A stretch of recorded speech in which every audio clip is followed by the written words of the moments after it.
الحمد للہ رب العالمین وصلی اللہ تعالی علی عبد اللہ ورسولہ خاتم النبیین سیدنا محمد وآلہ الطیبین الطاہرین واصحابہ المنتجبین. اما بعد، نہ شبم نہ شب پرستم کہ حدیث خواب دوئیں، من غلام آفتاب ہمارے آفتاب دوئیں. میں اس محفل میں اگر ضمیر نقی صاحب کی باتیں کروں یا دوسرے حضرات کی تو میں اس کو کوئی زیادہ بہتر نہیں سمجھتا. مجھے ضمیر اختر صاحب میں اگر ایک خوشبو نہ آتی تو میں کبھی نظیم صاحب کی بات نہ مانتا اور نہ صدارت کے لیے تیار ہوتا. اے غربت خرسندم تو بوئے کسے دار، اس لیے میں پھول تجھ سے خوش ہوں کہ تجھ میں کسی اور کی خوشبو آتی ہے، اور وہ خوشبو اسی ذات پاک کی ہے جس کے بارے میں آپ سب لوگ سن رہے تھے کہ کسی اور نے نہیں، اللہ کے آخری رسول اللہ صلی اللہ علیہ وسلم نے فرمایا.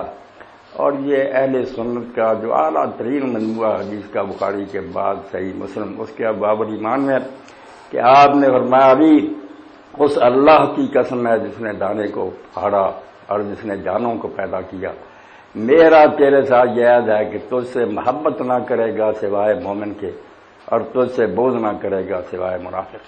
یعنی اب اس مقام تک پہنچ گئے، اللہ کے رسول علیہ السلام نے ایمان اور منافقت کا معیار ٹھہرا دیا کہ اس امت میں اگر تم دیکھنا چاہو کون مومن ہے، لا یبغضک الا منافق ولا یحبک الا مومن. مومن محبت کرے گا، منافق بغض کرے گا. اس لیے علی علیہ السلام کی ذات کی خوشبو ضمیر اختر صاحب میں آ رہی ہے. ایک تو یہ ان کی عالم سے، اور دوسرے ان کے تذکرہ لکھنے والے ہیں، ان کے مدح نگار ہیں، ان کے بارے میں کتابیں لکھتے ہیں. اور یقین جانیں جیسے ابن ابی الحدید کہتا ہے، علی نہ ہوتا تو آج لوگوں کی نظر میں وہ بدترین بدماش اور ڈاکو شمار ہوتا. حکومت نے تھوڑے اس بارے میں کوشش نہیں کی، سندھ سے لے کر اسپین تک ممبر حکومت کے قبضہ میں تھے. اور یہ کتنی افسوس کی بات ہے کہ آج کوئی شخص اگر گستاخی کرتا کسی صحابی رسول کی شان میں تو لوگ کہتے ہیں اس کو قتل کر دینا چاہیے. مگر آپ حیران ہوں گے کہ عبادت جمعے کا خطبہ اور عید کا خطبہ ملوث کر دیے گئے. خطیبوں کے ذمہ لگا دیا گیا جو اپنے خطبوں میں کہتے تھے، میری زبان جلتی ہے یہ بات کہتے ہوئے کہ اللہ علی پر اور اسے محبت رکھنے والوں پر لعنت کرے. یہ بات سننے پر امت مجبور تھی، جو بیچارہ احتجاج کرتا تھا اس کا سر قلم کر دیا جاتا. تو علی نے اگر کچھ خوبیاں نہ ہوتی تو یقین جانے 90 سال کا عرصہ، اور اسپین سے سندھ تک کے خطیب یہی اعلان کر رہا ہے، تو بچوں کے ذہن میں یہی بیٹھ جانا تھا کہ یار شیطان پر لعنت نہیں ہوتی، یہ کوئی اتنا بدترین فرض تھا جس کو خطیب لعنت کرنا اپنا دینی فرض سمجھے. مگر یقین جانیں علی کے کمالات تھے، ان کے فضائل تھے، ان کے مراتب تھے جنہوں نے ان کو زندہ رہنے دیا کہ وہ سارا گرد و غبار چھوٹ گیا. اور اب امت میں ایک شخص بھی ایسا نہیں، آپ نام مرادوں کی بات چھوڑے، پیر صاحب بیٹھے ہیں، بریلوی ہو، دیوبندی ہو، اہل حدیث ہو، ضدی لوگوں کی بات الگ ہے، اہل سنت ہوں یا اہل تھئی ہو، سب مانتے ہیں کہ حق علی علیہ السلام کے ساتھ. جتنی ان کے زمانے میں حروب ہوئی نا، جنگ جمل ہوئی ہے، جنگ صفین ہوئی ہے، جنگ نہروان ہوئی ہے، جتنی جنگیں امیر المومنین علیہ السلام کے زمانہ میں ہوئی ہے، ایک عالم آپ کو نہیں ملے گا کسی گروہ کا جو یہ نہ کہے کہ ان ساری جنگوں میں حق علی کے ساتھ تھا. اور جو بھی ہم سے لڑے ہیں نا وہ سب غلطی پر تھے. غلطی کس نوعیت کی ہے؟ بیسراکوں کی، مگر ان کو حق پر کوئی نہیں کہتا، کوئی نہیں کہتا کہ وہ درست ہے. سب مانتے ہیں کہ حق امیر المومنین علیہ السلام کے ساتھ. تو امیر المومنین علیہ السلام کی جو مدح و ثنا کرے اور ان کا ذکر خیر امت میں پھیلائے، اس سے محبت نہ کی جائے یا اس کی تعریف ہم بجا نہ لائیں جب تو یہ احسان فراموشی اور ناشکری ہوگی. ایسے عالم کی قدر ہونی چاہیے، اس کی کتابیں پھیلانی چاہیے اور نئی نسل کو مطالعہ کرنا چاہیے تاکہ ہمیں پتہ چلے کہ اللہ کے رسول علیہ الصلوۃ والسلام کا جو کنبہ تھا. آپ یقین جانیں ہم نسل پرست نہیں ہیں. نوح علیہ السلام کا بیٹا تھا، ہم اس کا احترام کرتے ہیں، وہ نہیں ہے اس مسلک پر تھا جو نوح علیہ السلام کا تھا. ادھر لوط علیہ السلام اور نوح علیہ السلام کی بیویاں کافرہ مری، کون احترام ان کا کرتا؟ قرآن بتا رہا. اگر رسول اللہ کی اولاد بھی معاذ اللہ سے مشن کی حامل نہ ہوتی جو محمد عربی صلی اللہ علیہ وسلم کا تھا، ہم کسی کو نہ مانتے.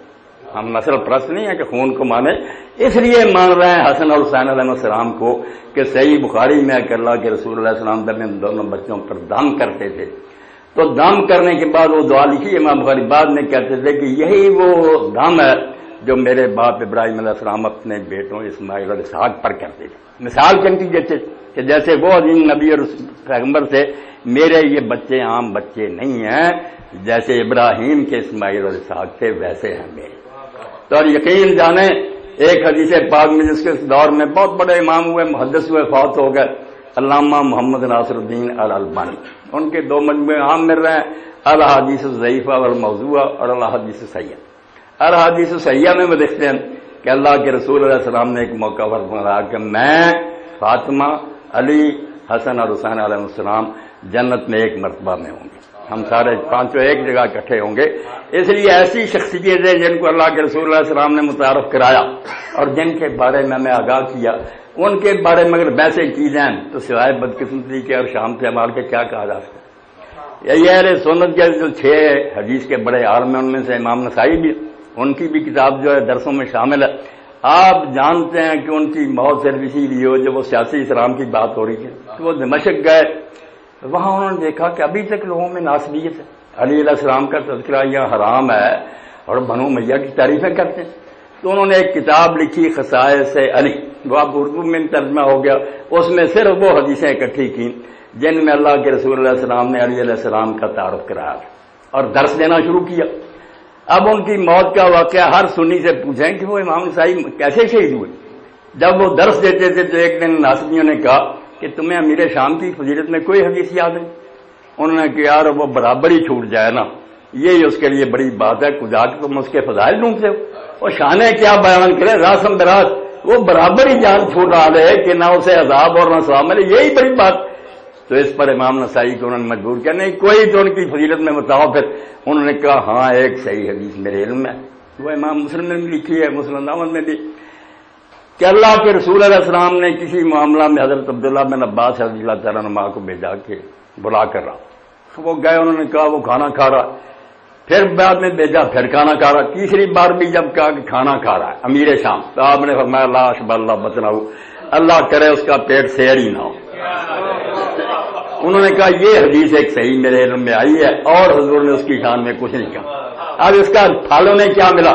مسجد میں ان بیچاروں کے خوشیے تو کچل دیے گئے، ان کا پیٹ جو تھا اس کا چھلانگیں لگائی گئی. امام نسائی بیچارے اسی صدمہ سے شہید ہوئے. یہ جتنی کتابیں صحاح کے مؤلفین اس میں دیکھ رہے ہیں کہ نسائی رحمۃ اللہ علیہ صرف جان دے گا کہ ولی علیہ السلام کے فضائل بیان کرتے تھے اور یہ مقابلہ میں کہتے تھے جن کے ہاتھ میں حکومت آ گئی ان کی شان بیان کرو. انہوں نے کہا یار اس کی شان کیا ہے، وہ برابر چھوٹ جائے تو ٹھیک. اب سنی حضرات جو ہے نا اللہ کا اگر خوف کریں، میرے خلاف ہوئے مجھے کافر کرا دیں، میں کہتا ہوں یار اہل سنت میں سے اہل حدیث میں ایک عالم پیش کرو جو علی علیہ السلام کے مقابلہ میں کہتا کہ امیر شام حق پر تھا. کون کہتا؟ کس کا یہ مسلک تھا؟